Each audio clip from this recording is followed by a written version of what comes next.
Los chiquitos como yo necesitamos la tarima porque si no, no nos sentimos ubicados aquí abajo. ¿Cómo están mis queridos hermanos? Muy bien.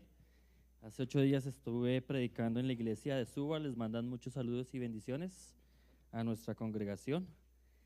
Quiero que en esta mañana me acompañen a Mateo capítulo 16.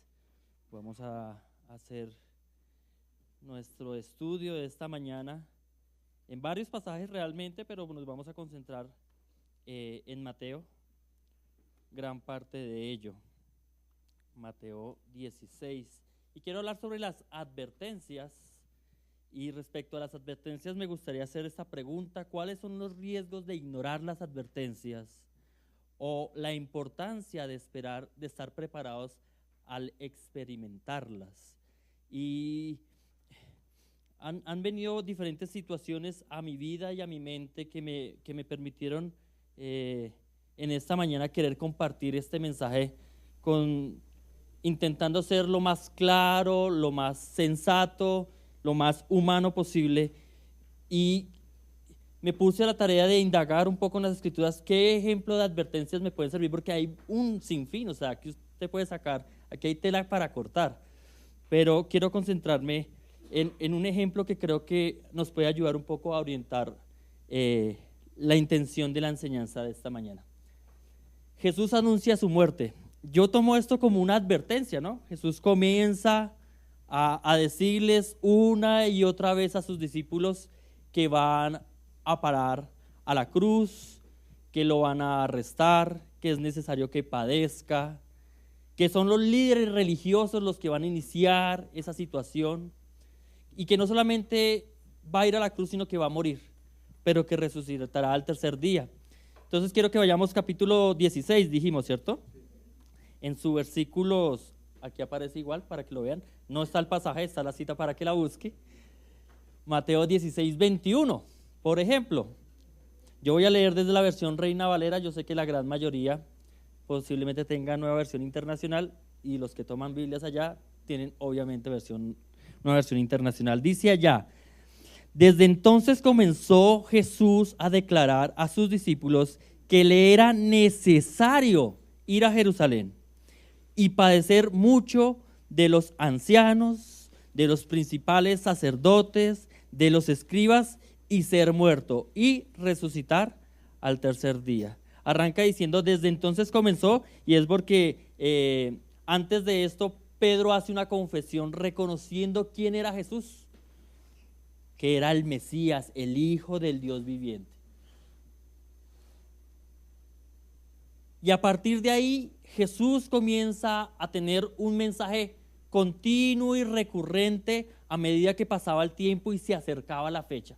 Pero desde este capítulo Jesús por primera vez anuncia a sus discípulos, a su congregación, a los que le siguen, que algo iba a pasar y que él no iba a estar ahí para con ellos, pero que él iba a vivir un proceso distinto.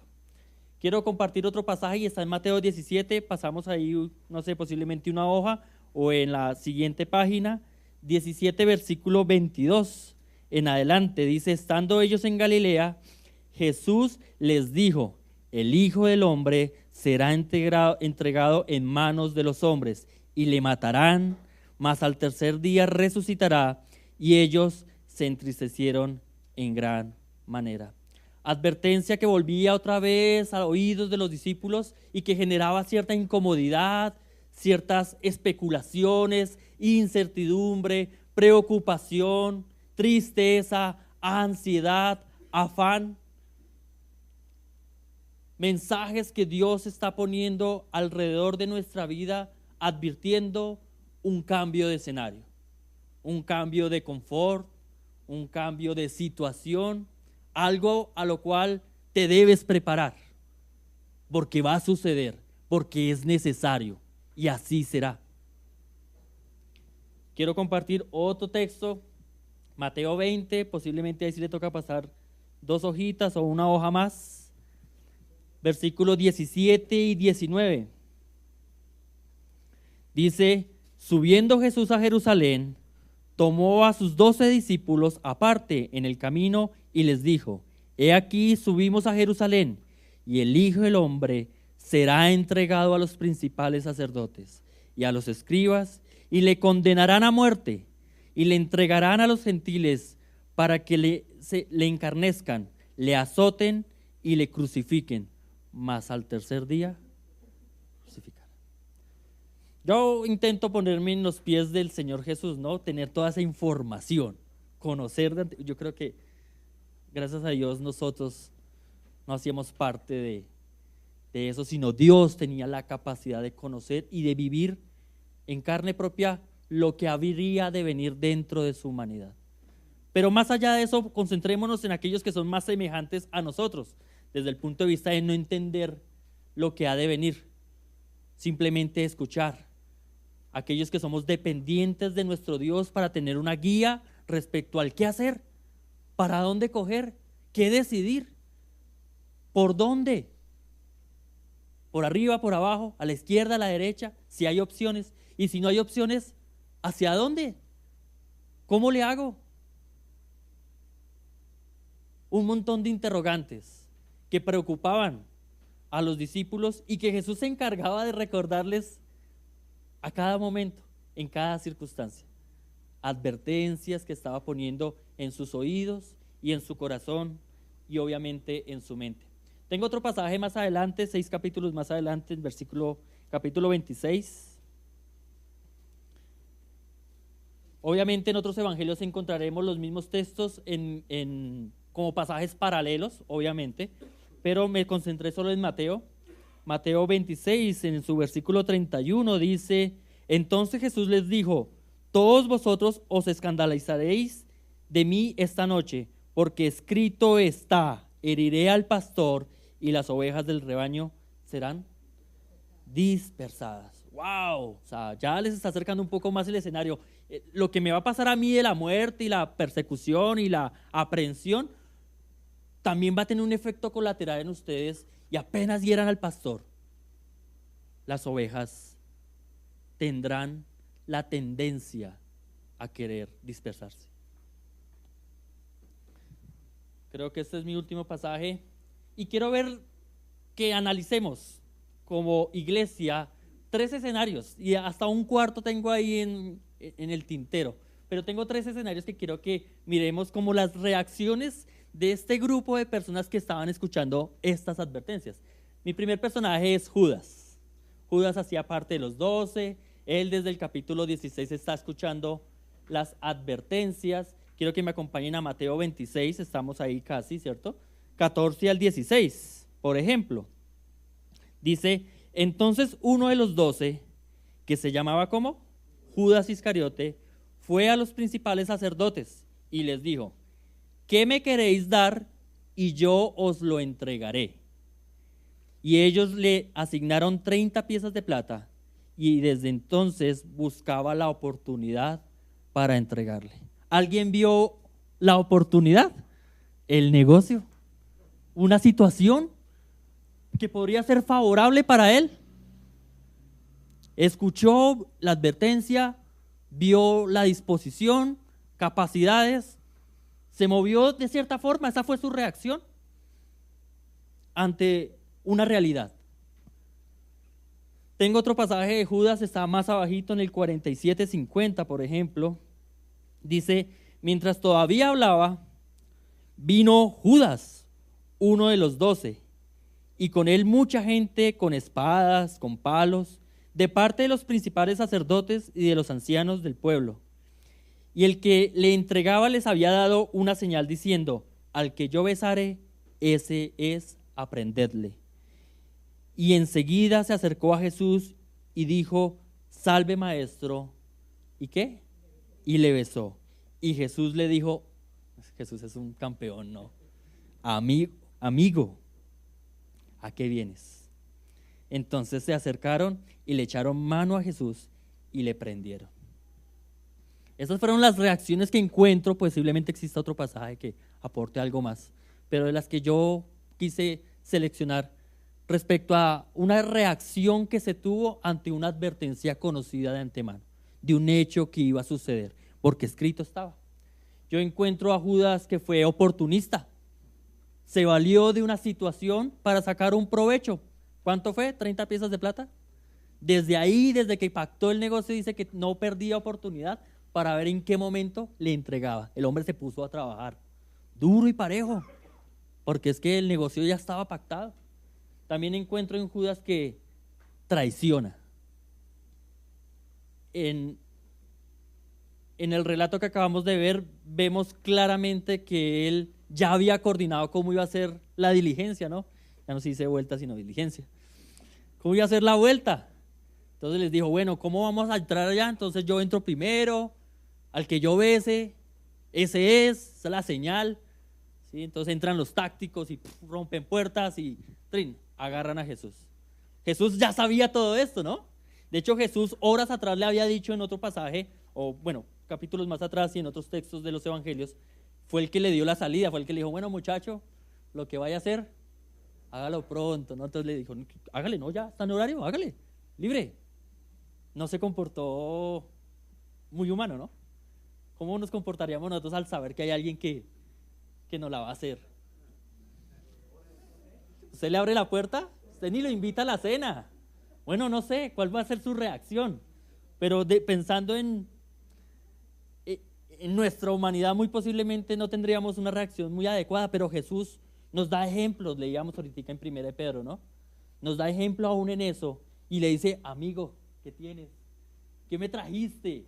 ¿Cuántos son? Para dejarme llevar, ¿no? No para pelear. Otro personaje que tengo en la lista es Pedro. Pedro también tuvo una reacción, quiero que las observemos a través de estos pasajes. Devolvámonos un poco al capítulo 16, de donde iniciamos. En los versículos 22 y 23 hay una reacción de Pedro respecto a lo que Jesús les dijo de que ya iba a llegar el tiempo de que él iba a ser arrestado. Dice, entonces Pedro tomándole aparte, comenzó a reconvenirle, y eso es como cuando, no sé, yo escucho algo de Guille, entonces yo le digo, no, Guille, venga para acá, hablemos usted y yo, y me lo voy jalando así con fuerza. Sí, me lo traigo porque lo que estás diciendo no es coherente para mí. Esa fue la actitud que desde el griego se ve de Pedro cuando escuchó que Jesús dijo, me van a arrestar, me van a crucificar, voy a morir y voy a resucitar. Entonces dice, entonces Pedro tomándolo aparte comenzó a reconvenirle diciendo, Señor, ten compasión de ti, en ninguna manera esto te acontezca. Pero él, volviéndose, dijo a Pedro, quítate delante de mí, Satanás, me eres tropiezo. ¿Y qué? Porque no ponéis la mira en las cosas de Dios, sino en las cosas de los hombres. ¿Cuántas veces posiblemente al conocer que algo ha de venir, posiblemente usamos uso del oportunismo también? No sabemos si Pedro también fue oportunista y quería sacar un cambio en una decisión que Dios ya ha establecido para nuestra vida. ¿Difícil? ¿Qué tan fácil es saber que un doctor me diga hoy en la mañana que tengo un cáncer? Difícil. O que su trabajo ya no está. Difícil. O que su hijo se accidentó. Difícil. O que el carro se dañó y no hay cómo arreglarlo, era lo único que teníamos. Difícil posiblemente. Y de ahí para arriba tendríamos ejemplos y cada uno de ustedes tiene una historia y un cuento que contar respecto a ello. Pero quiero que vayamos a otro pasaje y está en Mateo 26, nos regresamos nuevamente a Mateo 26, versículos 51 y 52 en primera parte. Dice el 51 y 52, pero uno de los que estaban con Jesús, no se dice el nombre, extendiendo la mano, sacó su espada e hiriendo a un siervo del sumo sacerdote, le quitó la oreja. Entonces Jesús vuelve tu espada a su lugar, porque todos los que tomen espada, ¿a espada qué? Perecerán. Cuando yo voy a Juan 18, si quieren ir conmigo igual, sin perder Mateo 26, que vamos a seguir ahí todavía, en Juan capítulo 18, que lo encuentro primero, 18:10, dice, entonces Simón Pedro que tenía una espada. Ya sabemos quién fue el personaje que sacó la espada, que Mateo no nos dice el nombre. La desenvainó e hirió al siervo del sumo sacerdote y le cortó la oreja derecha. Y el siervo se llamaba Malco. A Malco lo dejaron. Aquí es donde se dice que Pedro es el primer torero registrado en la Biblia. Cortó oreja. Y esa fue la reacción de Pedro. Pero tenemos otro escenario más.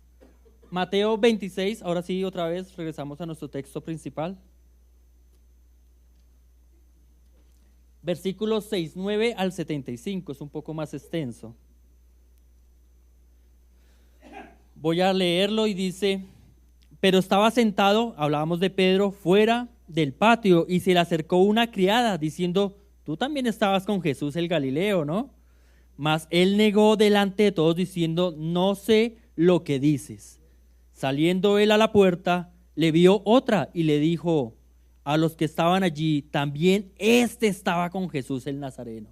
Gente observadora, ¿no? Pero él negó otra vez con juramento: no conozco a este hombre. Un poco después, acercándose los que por allí estaban, dijeron a Pedro: verdaderamente tú eres uno de ellos, porque aún tu manera de hablar te descubre.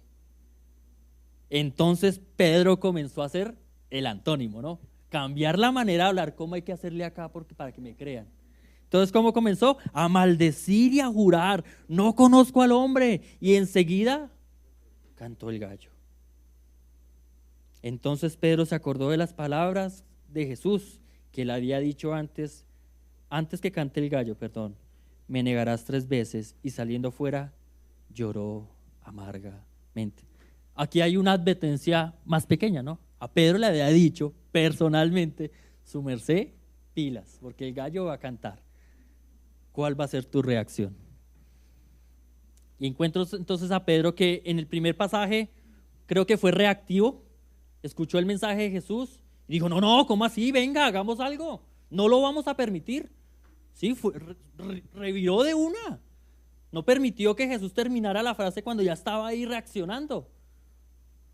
Quiso poner tropiezo. Jesús mismo le dijo: apártate de mí, Satanás, porque tu mirada está en las cosas del mundo.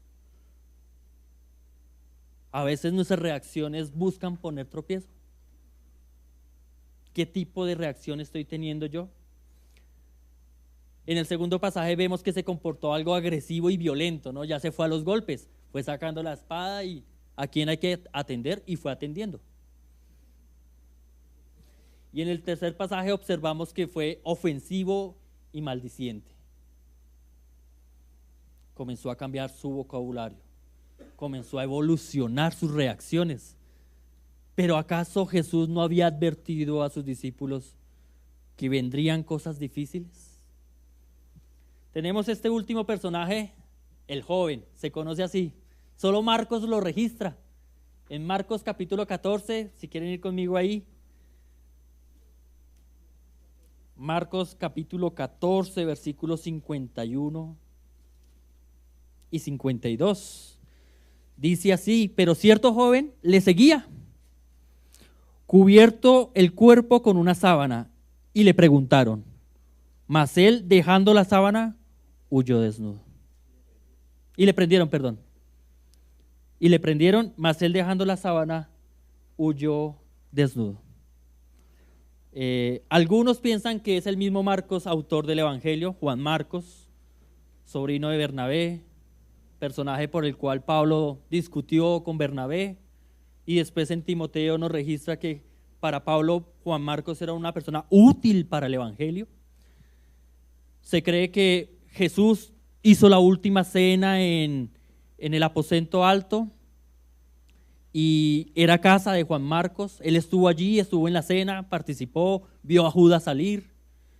Judas, cuando sale, muy posiblemente no sabe que Jesús después les va a decir a los discípulos: quiochinos, caminen y charlamos un rato.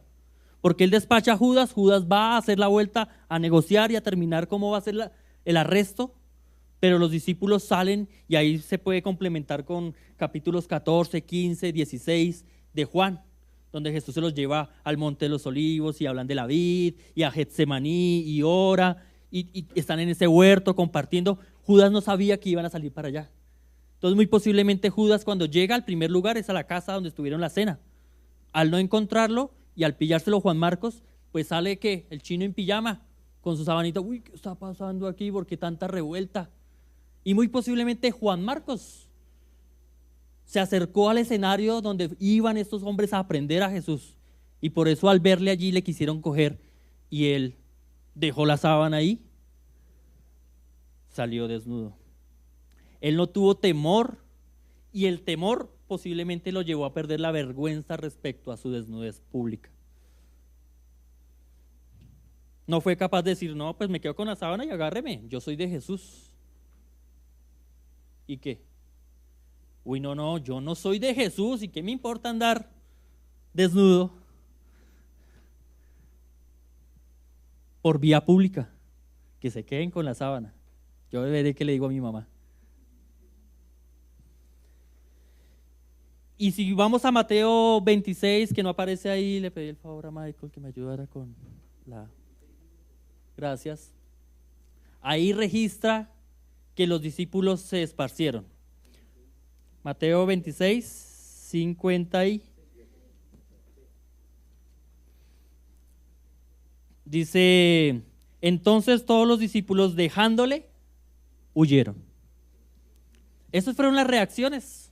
Judas sacó unas acciones ahí, Pedro sacó otras ahí, un joven que no hacía parte de los 12, pero que estaba en el escenario y que seguía a Jesús también, y los demás huyeron. Aquí vemos en este gráfico un poco el escenario de lo que pudo haber sido esa noche. Pero, ¿cómo debían haberse preparado? Es la pregunta del Miñón. Y quiero que vayamos a Mateo 26, 36. Pero una de las cosas que yo veo es atendiendo a su palabra. Y para los discípulos su palabra eran las palabras de Jesús. Para nosotros hoy hacer caso a las advertencias es tener cuidado y atención a lo que dice la palabra. ¿Qué dice la palabra en mi situación? ¿Qué me puede aportar? ¿Cómo me puede dirigir? Meditando en su palabra. Se dice en el registro de Lucas que cuando María comenzó a experimentar una relación con los ángeles porque se le estaban apareciendo diciendo, mire, va a quedar embarazada, mire, nos de José, mire, no huya, o mire, huya. Ella dice ahí en Lucas que ella guardaba todo eso en su corazón y meditaba en ello, de día y de noche. ¿Cuánto usted medita en la palabra respecto a las advertencias que en ella hay para que nosotros podamos dirigir nuestra vida?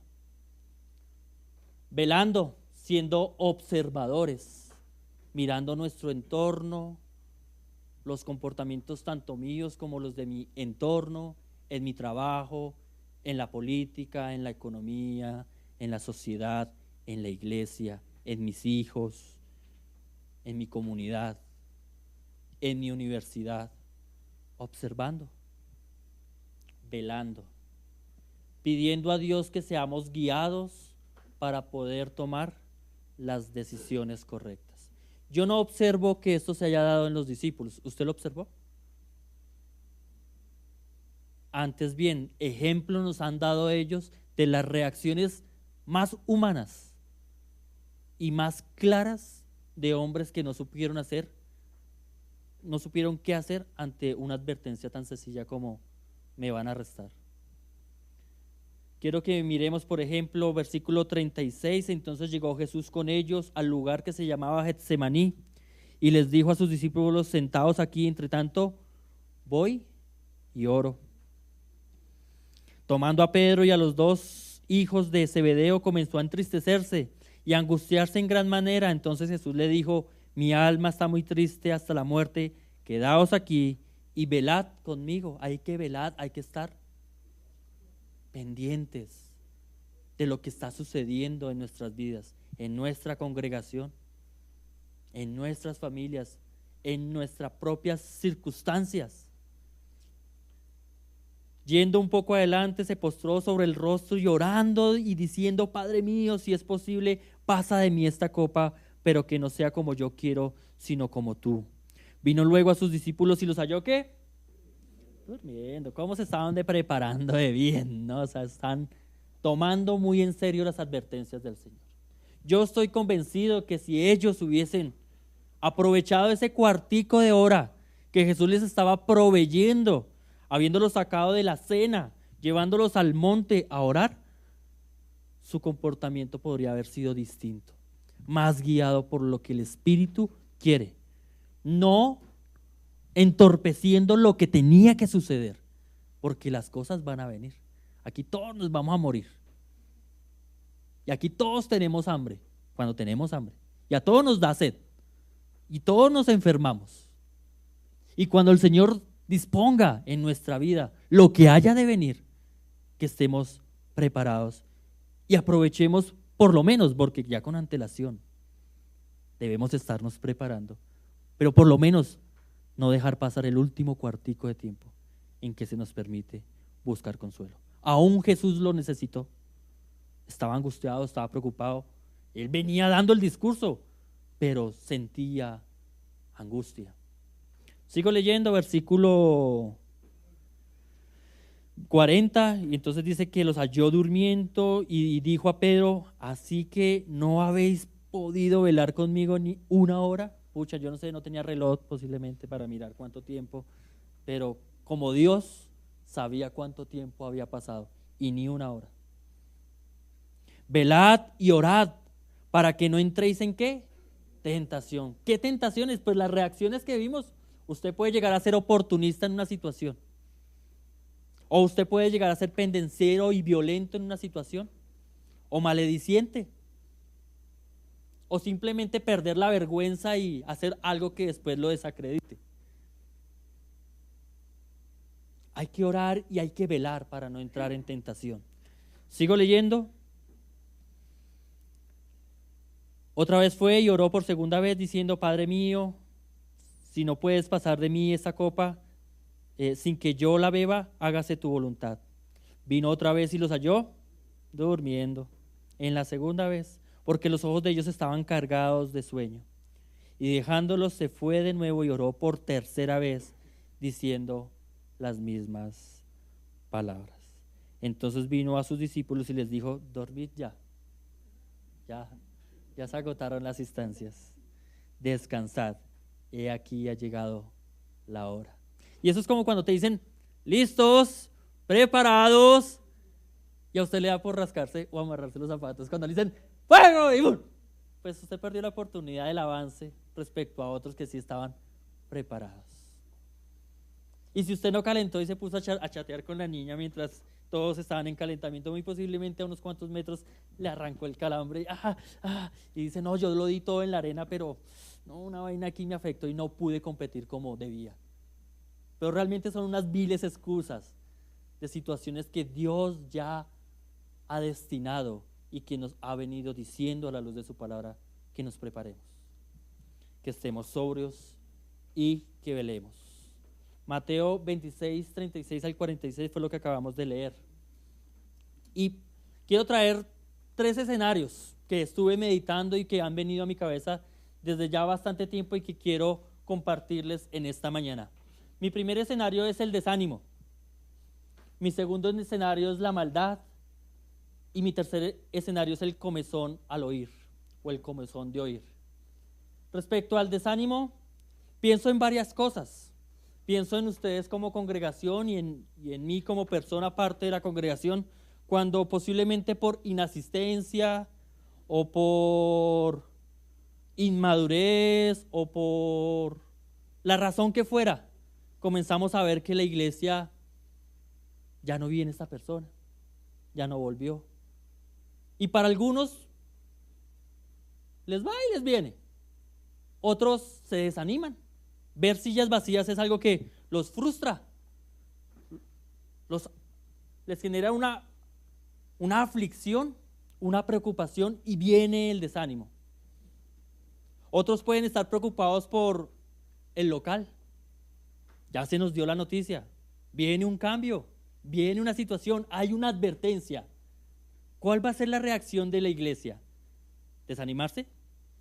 ¿Y si conseguimos un local que no tiene tapete y el frío nos hace daño y el frío nos afecta a los pies y no me puedo concentrar? Entonces ya la iglesia, no sé, yo como que no regreso. Y son realidades, no estoy haciendo uso de necesidades físicas que pueden estar adoleciendo en este momento cada uno de ustedes o algunos de ustedes. Son realidades. Pero ¿cuál va a ser nuestra reacción? ¿Qué tanto nos estamos preparando para que el Señor no nos coja en curva, cuando la curva viene? ¿Cuál va a ser nuestra reacción? ¿De qué forma todo lo que se viene para nuestra congregación, sean cambios físicos, cambio del servicio, ¿no? Tenemos un solo servicio. Algunos lo habrán tomado positivamente, gracias a ustedes por estar aquí. Algunos lo habrán tomado negativamente, no sé, posiblemente. Y aún esté usted aquí o no esté aquí. Pero son realidades que quisiéramos darle gusto a todo el mundo. Quisiéramos que usted fuera el centro, pero lastimosamente el centro es Cristo y Él es el que nos comienza a direccionar. Y si no nos direcciona, nos comienza a cerrar puertas para direccionarnos a caminos y a situaciones. ¿Simplemente para qué? Para que la iglesia crezca. Y posiblemente no crezca en número, pero crezca en el conocimiento de su Dios. ¿Saben quién escribió el pasaje que yo compartí en esta mañana en la cena? Pedro. Yo leí primera de Pedro, capítulo 2, diciendo que ejemplo lo habíamos recibido del Señor, para que sigamos sus pisadas. Un hombre que tuvo una reacción contraria, pero que después reflexionó y dijo, oiga, qué oportunidad perdí yo ahí. Que cuando se encaró con el Señor Jesús dijo, Pedro, ¿me amas? Señor, tú lo sabes, tú sabes que la embarré y que pude haber hecho más, pero dejé pasar la oportunidad, desprecié el momento. Pensé que porque la vida era larga y yo soy joven puedo hacer muchas cosas. Pensé que podía agarrar el mundo con mis manos. Pensé que porque ya tenía este trabajo. Pensé que porque estoy haciendo ejercicio no me iba a enfermar. Pensé que porque estaba viniendo frecuente a la iglesia, las cosas iban a ser más fáciles y las bendiciones iban a llover. Pensé muchas cosas posiblemente, pero me equivoqué, porque no me preparé a entender la buena voluntad de Dios, agradable y perfecta. El desánimo puede ser uno de los motores que puede estar afectando nuestra vida. Lucas 24, 13 al 25, ¿quieren ir conmigo un momento ahí?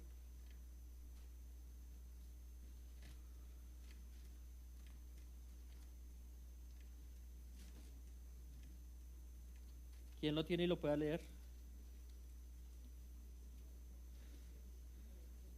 No, yo lo leo, tranquilos, para yo hacerlo más corto. Dice, he aquí dos de ellos iban el mismo día a una aldea llamada Emaús, que estaba a 60 estadios de Jerusalén, e iban hablando entre sí de todas aquellas cosas que habían acontecido. Y sucedió que mientras hablaban, discutían entre sí. Jesús mismo se acercó y caminaba con ellos. Mas los ojos de ellos estaban velados para que no le conociesen. Y les dijo, ¿qué pláticas son estas que tenéis entre vosotros mientras camináis? ¿Y por qué estáis tristes? Muchas veces el desánimo viene por pensamientos o conversaciones o hechos que nos desaniman. Y estos personajes venían hablando caminos a Emaús respecto a las cosas que acontecieron de Jesús. Y Jesús estaba con ellos, porque al local que nos fuéramos, el Señor está con su iglesia. Al culto que decidamos establecer en horario, el Señor está con su iglesia. Y aun cuando un miembro de nuestra congregación, iglesia misma, no quiera venir, el Señor está con su iglesia. Y ninguno de esos hechos, conversaciones o pensamientos deberían desanimarnos. como estaba pasando con ellos. Respondió uno de ellos y le dijo, que se llamaba Cleofas, y dijo, ¿eres tú el único forastero en Jerusalén que no has sabido las cosas que en ellas han acontecido en estos días? Me los imagino el domingo en la tarde. Oiga, imagínese que nos van a pedir el local. No sabemos para dónde nos vamos a ir. No, eso va a ser un despelote. Y la gente y la iglesia viene posiblemente en picada porque ya la gente no está viniendo. Y comenzamos con conversaciones y especulaciones, ideas que el que nos escucha dice, no, pues tocó agarrar para otra iglesia. ¿Acaso esas situaciones edifican, mis queridos hermanos? ¿Acaso no estamos teniendo en cuenta una advertencia respecto al desánimo y no la estamos queriendo contrarrestar? ¿Acaso estamos perdiendo la oportunidad como la perdió Judas, como la perdió Pedro y como la perdieron los 11 siguientes y uno más al dejar su sábana en manos de otros? Pero sigo leyendo. Entonces les dijo, versículo 19, ¿qué cosas? Y ellos le dijeron, Jesús el Nazareno, el que fue varón, profeta, poderoso en la obra. O sea, creían todo esto de él, pero era insuficiente, ¿no? Poderoso en la palabra delante de Dios y de todo el pueblo. Y como que le entregaron a los principales y sacerdotes y nuestros gobernantes a sentencia de muerte y le crucificaron. Pero nosotros esperábamos que él era el que había de redimir a Israel. Y ahora, además de todo esto, hoy ya es el tercer día que esto ha acontecido. Tenemos más información, que aunque también nos han asombrado las mujeres que entre nosotros, las que antes del día fueron al sepulcro, y como no hallaron su cuerpo, vinieron diciendo que también habían visto visión de ángeles, quienes salieron de él, que dijeron, que él vive. Y fueron algunos de los nuestros al sepulcro y hallaron así como las mujeres habían dicho, pero a él no lo vieron. Entonces él les dijo, oh insensatos y tardos de corazón, para creer todo lo que los profetas ya han dicho. ¿Acaso estamos descuidando la palabra para saber qué direccionamiento debe hacer usted y yo en esta comunidad respecto a lo que Dios quiere? Respecto a las advertencias que pueden traer desánimo, que nos pueden llevar a ser insensatos en nuestras decisiones, a ser desobedientes. Cuando alguno de ustedes reciba el llamado de Abraham, id y dejar su tierra y su parentela a una tierra que les mostraré, bien ido, mi querido hermano, porque Dios lo está llamando a una nueva obra, a un nuevo propósito. Pero si la razón es distinta a un llamado de Dios, muy posiblemente la advertencia está entrando a su vida y está haciendo fiestas en su mente y corazón. Tengo la otra advertencia y es la maldad. Quiero que me acompañen a Mateo 24. Este es un pasaje donde posiblemente usted podrá argumentar que yo estoy sacando las cosas fuera de contexto. Pero quiero sacar un principio de este pasaje o estos dos versículos que creo que afectan hoy en día y que son válidos para los efectos de esta enseñanza. Dice Mateo 24, hablando de tiempos escatológicos y tiempos que han de venir. Versículos 11 y 12 dice, y muchos falsos profetas se levantarán, gente que enseña y que enseña erradamente, lobos disfrazados de ovejas muy posiblemente, y engañarán a muchos. Cuidado, hay una lista de engañados. ¿Está usted en esa lista? ¿Está queriendo ser usted parte de esa lista? Sigo leyendo. Y por haberse multiplicado la maldad, el amor de muchos se enfriará. Y creo que la maldad es otro efecto, otra circunstancia u otra advertencia que existe en este mundo que puede llevarnos a no aprovechar nuestra relación con Dios. Dice que el efecto de la maldad es que el amor de muchos se apague. La injusticia hace parte de la maldad. El aborto hace parte de la maldad. El matrimonio de parejas gays hace parte de la maldad. Aquí no se trata de homofobia. Dice la palabra del Señor que debemos amar a Dios sobre todas las cosas. Y dice Juan que el que me ama guarda mis mandamientos. Y el Señor establece en sus mandatos y estatutos que el echarse hombre con hombre o mujer con mujer o perder el uso natural o todo tipo de perversión sexual, lascivia, morbosidad, es pecado. Aquí no se trata de señalar a alguien, se trata de que qué peligro tiene la iglesia al acomodarse a creer que la maldad hace parte de lo bueno, porque ahora lo bueno es malo y lo malo es bueno.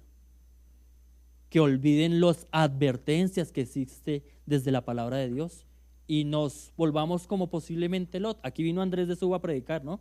Y nos habló un poco de la vida de Lot y nos decía que fue un hombre que sin ningún tapujo, ni ninguna pena, ni ninguna vergüenza, cuando vieron que los hombres homosexuales sodomitas querían acostarse con los ángeles, que para ellos eran hombres nuevos, nueva carne, prefirió y sin pena decirles: les ofrezco a mis hijas, son vírgenes, tómenlas. Wow, ¿cómo se puede afectar uno cuando permitimos que la maldad nos permee, nos contamine, nos ensucie? Y nuestros criterios, valores, éticas, morales, decretos espirituales, claras enseñanzas y advertencias comienzan a ser negociables en un mundo posmodernista, donde el humanismo y los derechos humanos son más relevantes que el decreto de Dios, que lo que Dios ha establecido desde el orden natural. Y no se nos haga raro que a raíz de todas esas circunstancias, por eso es que el amor, y el amor que aparece ahí en el griego es ágape, el amor de Dios, se comenzará a enfriar. Hermanos, que no le pase esto a la iglesia, que el amor nuestro no se vea afectado por ello. Y por último, tengo el comezón de oír. Y bueno, aquí coloqué lo que significa maldad en este pasaje: es nomos, sin ley, alguien que no quiere regirse a la ley, que la conoce pero no le importa. Y por último, quiero que vayamos a 1 de Timoteo y 2 de Timoteo, pero primero a 2, ya ahorita vamos a 1 y con eso terminamos. En 2 de Timoteo encontramos capítulo 4, versículo 3, dice en adelante: porque vendrá tiempo que no sufrirán la sana doctrina, sino que teniendo comezón de oír, se amontonarán maestros conforme a sus propias concupiscencias. Me gusta lo que dice la nueva versión internacional. ¿Alguien la tiene ahí? Que la pueda leer en voz alta. Versículo 3. Porque llegará el tiempo en que no van a tolerar la sana doctrina, sino que, llevados por sus propios deseos, se rodearán de maestros que les digan las novelerías que quieran oír. Ajá. Y versículo 4 dice: y se apartarán de la verdad el oído y se volverán a las fábulas. Ese es el resultado. Y creo que hay otra advertencia que el Señor nos quiere mostrar, y es aquellas personas que, bueno, no sé si esto suene ostentoso, pero yo sí creo que en nuestra iglesia enseñamos sana doctrina. Por ahí tenemos uno que otro descache de dicción, de pensamiento, de nervios. Aquí nos paniqueamos cuando estamos hablando. Pero en esencia lo que enseñamos es netamente bíblico y extraído de la palabra del Señor. Y temo por la congregación que comience a sentir o a decir que es que lo que se está enseñando desde acá es muy fuerte, que no, que están dando mucho palo, que no, que es que... Y aquí hay una advertencia muy clara de tener cuidado con aquellos que solamente quieren escuchar lo que quieren escuchar. Y por eso se van a otras congregaciones, porque allá sí escuchan la voz de Dios. Si esa es la razón por la cual usted quiere huir, déjame decirle que se está equivocando, pero tiene la libertad de hacerlo. Pero son advertencias que el Señor ha puesto en su escritura y que no ha llegado la hora en que comienza a medirse el multímetro de cada uno, o posiblemente ya inició y usted no se ha dado cuenta.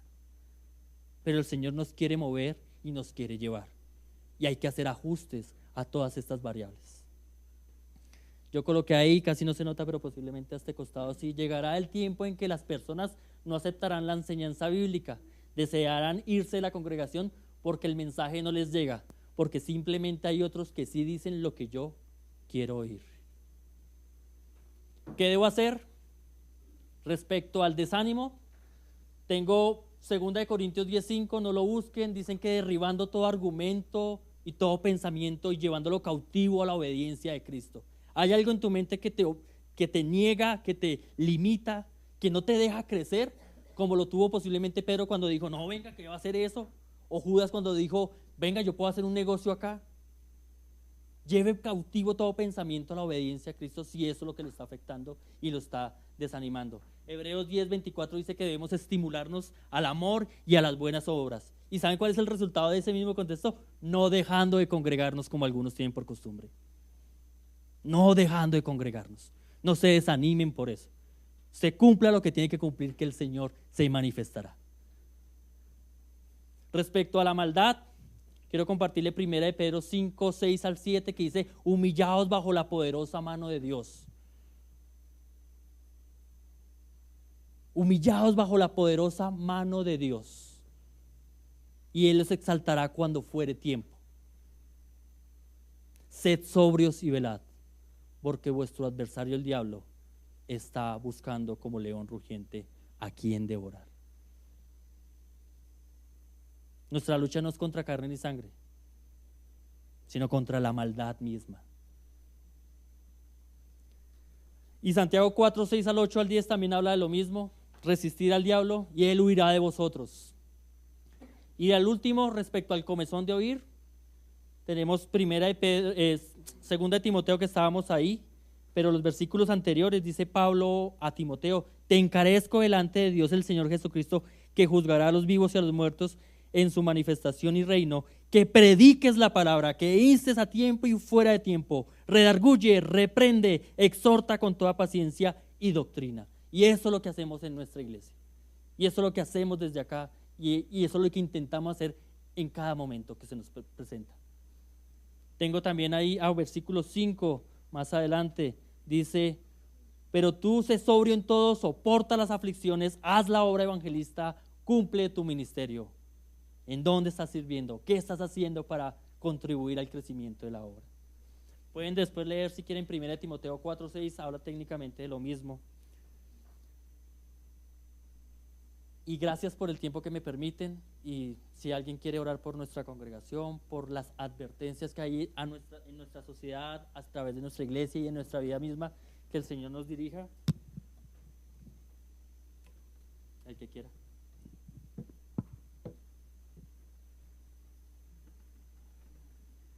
Ahí, bueno, yo voy a orar entonces.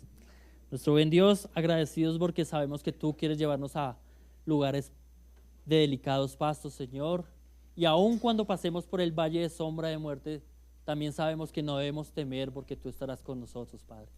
Ayúdanos a tener cuidado y cautela de lo que nos corresponde hacer como hijos tuyos, como ministros, como tus siervos, como tus discípulos, Padre.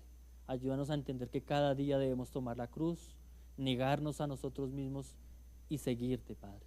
Ayúdanos a ser obedientes, ayúdanos a ser una iglesia que refleje nuestra relación diaria a través de nuestras acciones, de nuestros pensamientos y de la forma en que nos involucramos sirviendo a la misma. En el nombre de tu amado, amén.